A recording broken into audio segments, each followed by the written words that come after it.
a brief conversation with someone from the courthouse that was very excited about the way everything went, but they did tell us that some people were not able to get into the main courtroom.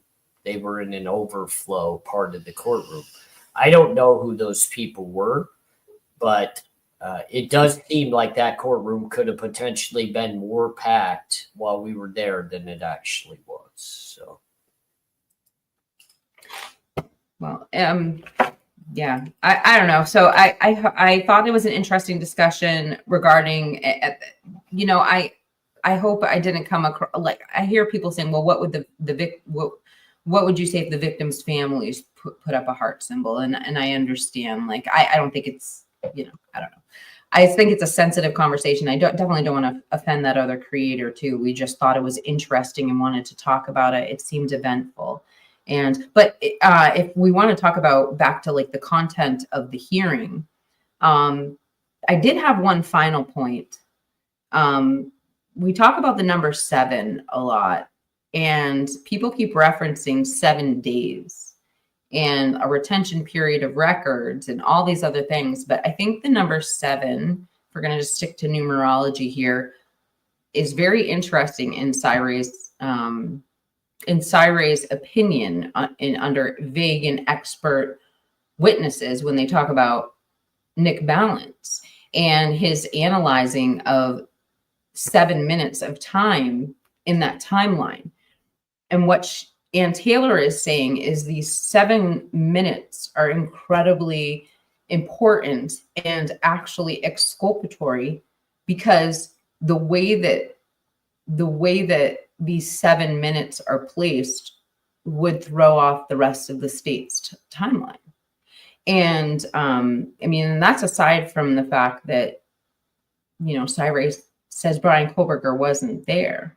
So aside from the scope of his testimony, we got like a little tiny snip of kind of what Cyray might be saying, because we really don't know what he's alluding to. Like, we know a little bit from the May 30th hearing in 2023 or 2024, but I thought that was interesting, because that was kind of like just a peek behind the curtains of what we're talking about. And it kind of reminds me of like Calusa Drive and the whole controversy of how did you make a 3-minute drive in something that should take about 6+ minutes to do. So anyway, I'll toss it back to you with that.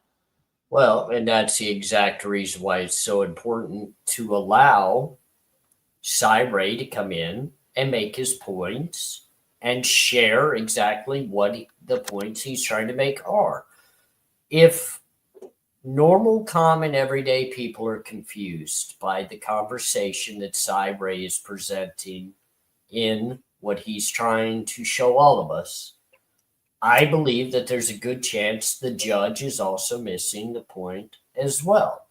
Amen. Allow Cyray the opportunity to speak and share his points. And then at the end of that, after you've questioned him and got the answers that you feel as though were most important to fully understand what he was trying to say and the points he was trying to make, then you can say that you don't agree with his assessment, and you can excuse him and let him go on his own way. But there's still no reason to discredit him as something that comes back as conspiracy theory, because now we got to go back to Arizona. We got to look at every case that this gentleman's been involved in on the prosecution side of things. And we potentially have to open up the door that if it's a conspiracy theory in the Brian Koberger case, is it a conspiracy theory in every case he's worked? Now we have a problem. And this judge should have never, ever opened that door. It's ridiculous. It's just like calling a man or a woman that you've never met in your life, and you're looking at them for the first time eye to eye, and they say something that just doesn't quite make sense to you, and you call them a fool without giving them the opportunity to actually explain what they meant to you so that you better understand it. At the end of the day, Judge Hippler, in this sense, would be the fool, not Cyber. Absolutely. And I mean, I've tried, like, so I did, it was really kind of Jules of all trades. And thank you to Trisha from Echoes of Clarity for reaching out to Jules. She lent me some of her footage that I could use in a live stream the other night for, from the hearing. And I really tried to listen very carefully to see if the judge was specifically calling one thing conspiracy theory or another. Like, is he referencing what side does as conspiracy theory, or was he referencing something else in the affidavit? Because the affidavit, for everything it certainly wasn't anything about Brian Koberger's defense. It brought up problems, but it wasn't giving us a snapshot of what side is going to say on that stand. And I will give the judge a little leeway that possibly he was not referencing anything to do with Cy other than the disbarring and claims regarding Ashley Jennings. And again, I don't think that that's okay for him to dismiss, because there's this man putting his career and his reputation on the line to call some person out, you know, to call her career out. He's willing to do that. Like, it's not the place to discredit it there. I mean, if somebody is willing to do that, you know, I don't see why he deserves to be discredited there. I don't think the judge was trying to discredit the scope of his work. The problem is that you can't put, the saying goes, you can't put the toothpaste back in the tube. You called it a conspiracy theory. You made that excited utterance. And now when the jury comes on the stand, for those in Boise who are watching this hearing, unfortunately, they know that. And doesn't that open up the room for the prosecution to be like, well, even Judge Hippler said this guy does conspiracy theories on the record in a hearing. Well, and this part of the hearing would have woken up anybody in that courtroom that had fallen asleep, where this was the bang of this hearing, and the voice of everybody. And I had told Jen prior to this, when Massoff was trying to get through to Hippler on a couple of things, and you could tell they just were not on the same page whatsoever. They were missing each other's page altogether. So Massoff, and I told Jen, she's on fire right now. Like, she is a ticking professional time bomb, meaning she's not going to explode, but at some point in time, she's going to make a very direct comment to this judge that's going to ring his bell in a professional way. And Jen shook her head. She agreed. And then to watch the way that Ann Taylor was able to collect herself during the Cy Ray explosion by the judge, and she was able to collect herself by taking some deep breaths, pausing within the conversation, and then coming back at the same tone. It really showed a lot, because she stayed very even keel, very confident, very collected, very professional, and Judge Hippler looked like a fool. Like, if you were able to separate what you see on the TV compared to what you're visually seeing in person and your ears are hearing, and the movements of everybody around that judge, from the clerks to the guards to everybody in that courtroom, you could tell Hippler just made a fool of himself. And it was like, wow, okay, look at the hush on the crowd right now. And it wasn't a hush because everybody thought, oh no, you know, Cy Ray just got taken apart. He'll no longer be a part of this case. No, it was, did that really just come from the judge? Did he really just go there? Did he just do that? And yeah, he did. And it was even worse in person than it was in the courtroom. And I'm excited. I'm just excited to see what comes from the defense, because I don't think it's solely going to be from Cy Ray. I know there's going to be a response. I know there is. But I'm looking forward to seeing Ann Taylor and Massoff, their response tied in with the Cy Ray response, because I think they'll let loose a little bit more than Cy Ray will. I think Massoff and Taylor are going to make a direct point that what Judge Hippler did was ridiculous and uncalled for. And real quick, I want to say hello to Pete. Murder Mel Mayhem is in the house supporting Miss Kiki and I. Definitely appreciate you, Pete. Good to see you. I'm looking forward to it. And I think Cy Ray's going to have a response that may rattle a few. Like it's going to shake the booth a little bit, but I think it's going to really be put into place by Ann Taylor and Massa. I couldn't agree with you more, and I would take it back. I couldn't agree with you more. It's interesting to hear the in-person takeaway and having it be even more breathtaking in person than it was. Because I was listening to the trial, and honestly, I was paying attention to Cy's, what they were saying about Cy, but I was doing something else. And the second it came out, I mean, it just rang through my ears. While you were acknowledging the chat, I just have to do a couple quick thank yous really quickly to Phil the Gilbertian Biggs. Thank you so much for the 12 Swamp Roads memberships. Same thing, Angel D, thank you for the 5 Swamp Roads memberships. And Phil, thank you again for another round of Swamp Rose memberships. I also wanted to say thank you to Mikey. I appreciate the gifted memberships. And I saw Ashley was in here earlier, and she did a super chat that said, and Ashley, nice to see you again, by the way. She said, the state's theory is also a conspiracy. And I thought that was a great super chat to leave. But I want to elaborate on what you said about the judge. There's a saying for those in the audience who've been to church before, and it's like from out of your mouth flows the words of your heart. And my question is, who is in the judge's ear? Who's in the judge's ear that one of the utterances or what flows through his mouth when he's not in a moment of self-awareness is Cy Ray's conspiracy theory? Is the professional surrounding him? Is that his wife? I mean, none of my business or anything, but I'm just curious, like, where did he come up with the term conspiracy theory applied to Cy Ray? Was it naturally the term that came to him, or is this a sidebar conversation, with other prosecutors or people within the field? Is this out of your mouth flows the thoughts and words of your heart? So where did that come from? Just curiosity. It's not like we're going to get an answer to that question. And then also back to Massoth, I've said it before and I'll say it again. I think she's just very masterful at her profession. So I think of body language in terms of vocal tone as well.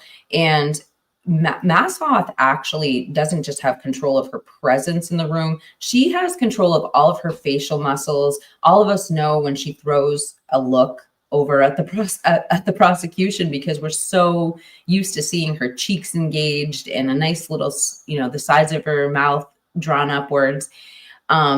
That's not an accident. That's somebody who's in control of every muscle in their body, including their face. And it's very professional, and it serves her very well in what she does. But the control over what comes out of her mouth was impressive. Ann Taylor's response was also incredibly masterful in that hearing, and coming back and in real time, just absorbing what the judge says. Okay, that's all I wanted, was that voidured question from Balance. I'll take it. Knowing when she gets a win, when you get that yes, shut up. In life, when you get a yes, shut up. And so I did notice that too. It was impressive to watch in that really trying moment.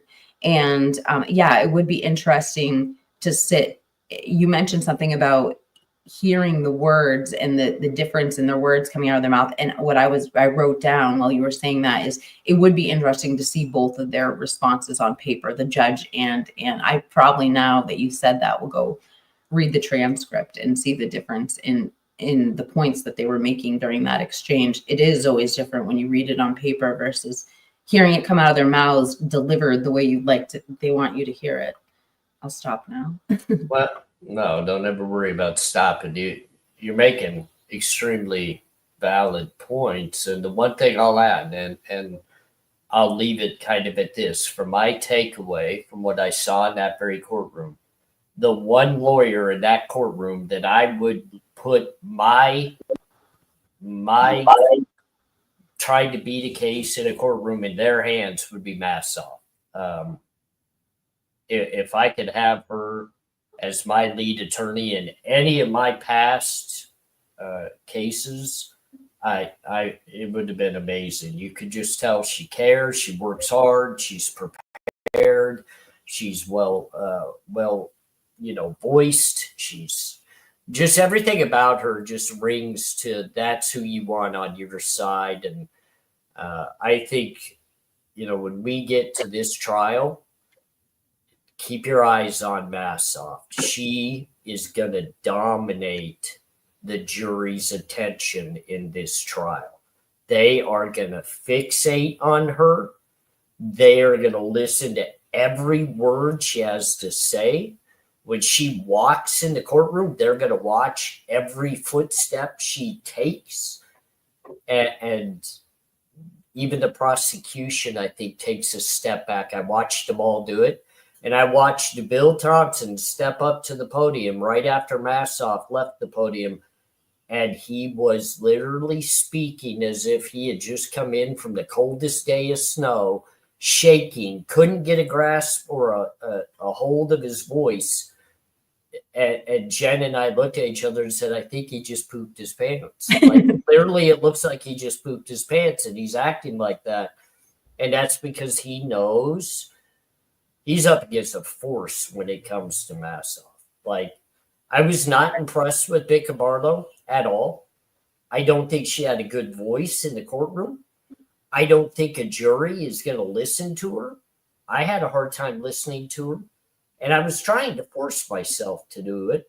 I don't think the judge understood what she was trying to explain, and I don't think she knew how to explain it differently. So I struggle with Becca Barlow. I know she's a huge team member, and I know she's going to make a big difference.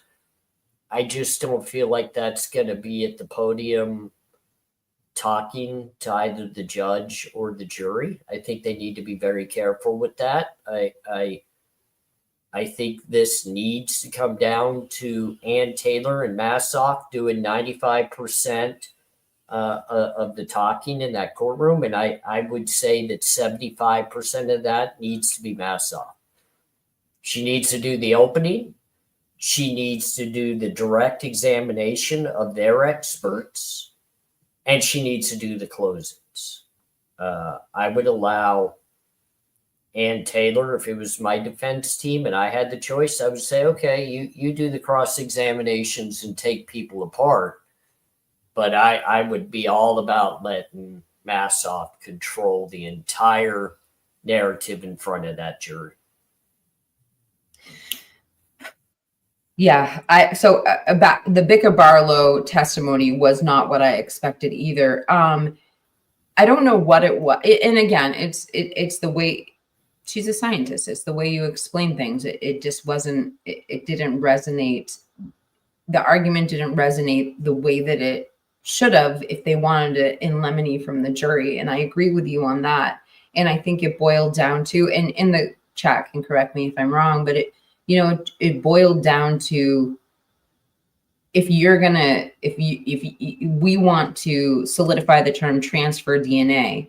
And I do think that maybe, I don't know, could they have, I don't think touch DNA is necessarily the operative word that people should be using. Maybe fingerprint within fingerprint DNA. Is the touch DNA the industry, the scientific standard?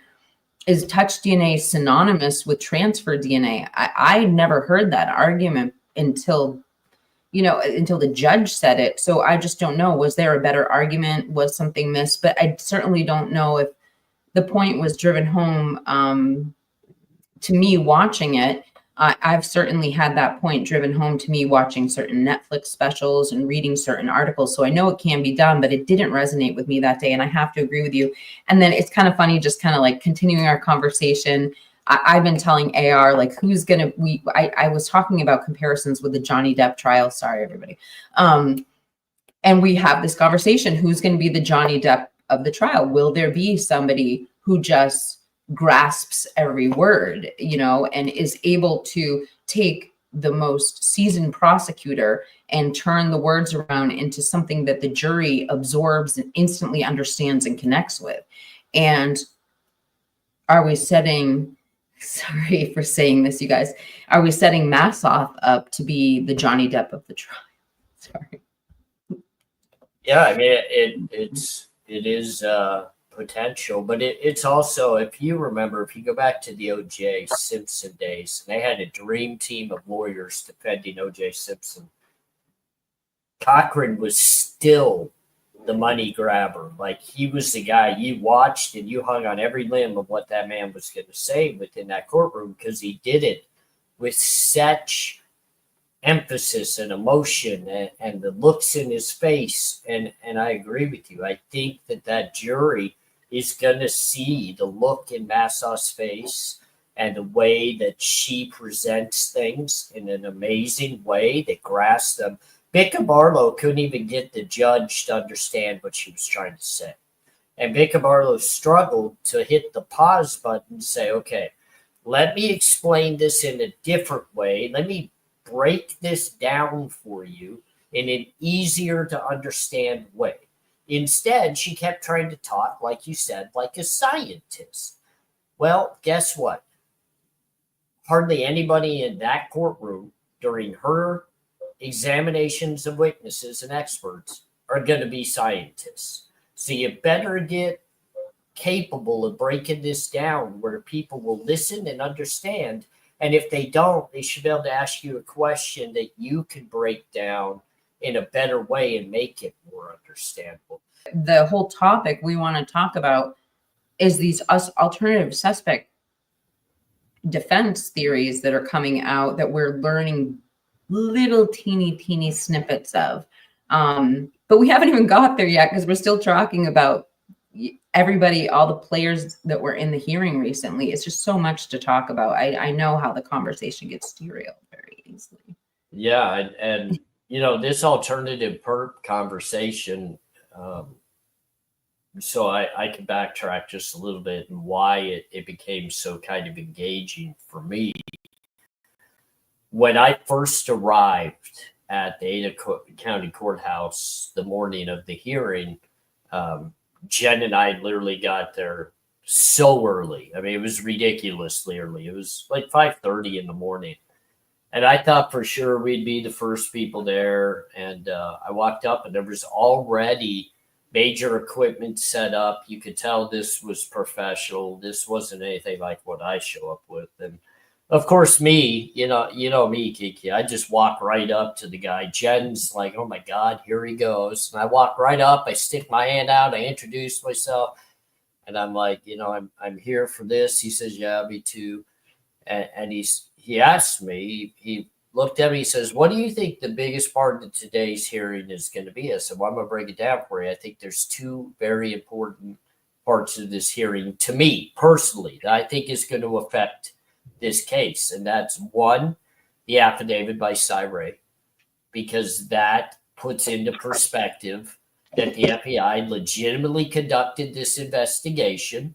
And I don't, all right, let me kind of put it the way I put it to him.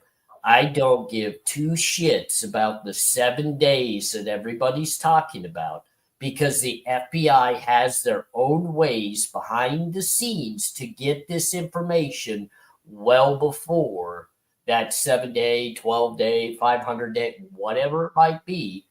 The FBI had the capability of conducting this investigation, and then Cy knows them, and I believe Cy has the actual timing records. I think he's got them, and he's just trying to put them on. Like, okay, you guys keep talking about the AT&T way of doing things through the GLDC. Well, I'm trying to tell you there's another way.